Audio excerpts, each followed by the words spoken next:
बांट सकते हैं। And then there are certain attributes that are non-communicable. और परमेश्वर के कुछ एक गुण हैं जिनके साथ हमारा तालमेल नहीं हो सकता। The words of God, when God says, it has got power and it accomplishes something. और जब परमेश्वर किसी चीज को बोलता है तो उसमें सामर्थ्य है और वह कुछ कार्य को करता है। We also have got a small level of that capacity. और हमारे पास भी एक छोटी सी क्षमता है उस तरह की। When I came in 99, we did not have any children at that time.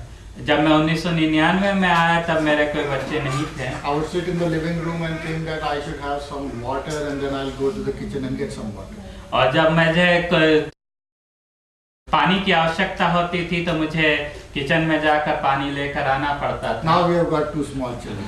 अब मेरे पास 2 छोटे बच्चे हैं। I sit in my living room and I just say some words and water just comes. और जब मैं केवल कमरे में बैठकर पानी चाहिए बोलता हूँ तो पानी आ जाता है। My words have got certain power now.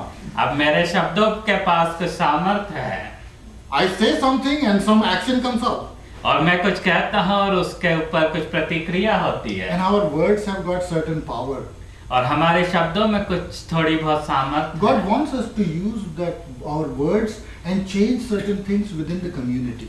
और परमेश्वर हमसे चाहता है कि हम उन शब्दों का इस्तेमाल करें और समुदाय में कुछ परिवर्तन को लेकर आएं। If we see something wrong in the community, Lord Jesus Christ doesn't want us to be quiet about it. जब हम समुदाय में किसी गलत चीज को देखते हैं तो प्रभु यीशु मसीह हमें चुपचाप बैठना नहीं We have to चाहते। verbalize it. We have to put it into a shabd.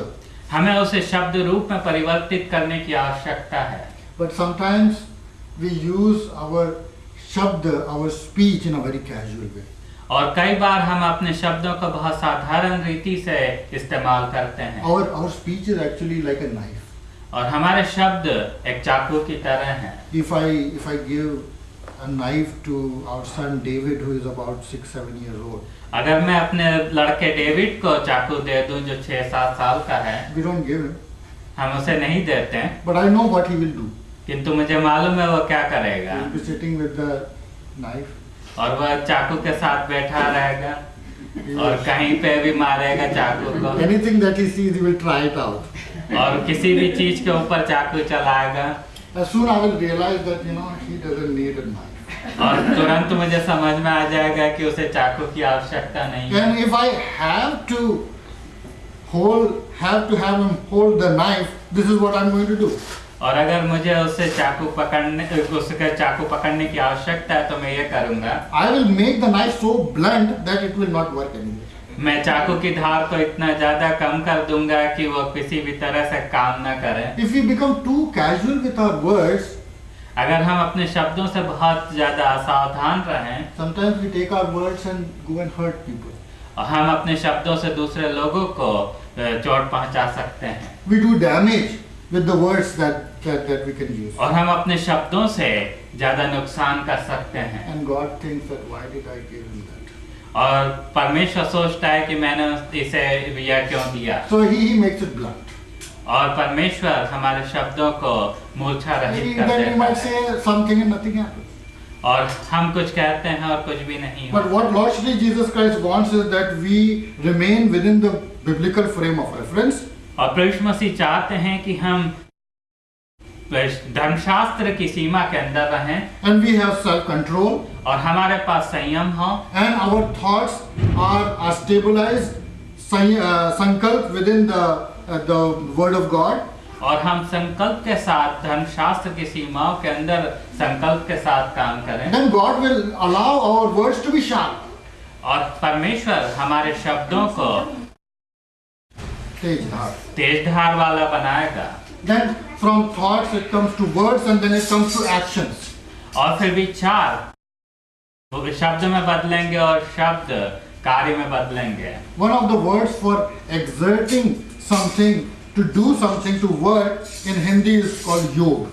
और किसी चीज को करने के लिए प्रयत्न करने का दूसरा शब्द है योग। योग has got two meanings. योग के 2 मतलब हैं। One is union. एक है किसी के साथ जुड़ जाना। And the other meaning of योग is to exert oneself. और दूसरा शब्द अर्थ है कि किसी चीज के लिए प्रयत्न करना। In India we have commercialized one of the words called उद्योग. और हमने एक शब्द को उद्योग को कमर्शलाइज कर दिया है। It's a yoke when it is done together to accomplish certain things. और यह वह योग है जो कई लोग मिलकर करते हैं तो वह उद्योग बन जाता है। Then another word that we use in Hindi very commonly is सहयोग. और दूसरा शब्द हम बहुत साधारणतः यूज करते हैं वह सहयोग है। That I cannot do it alone, I need your help.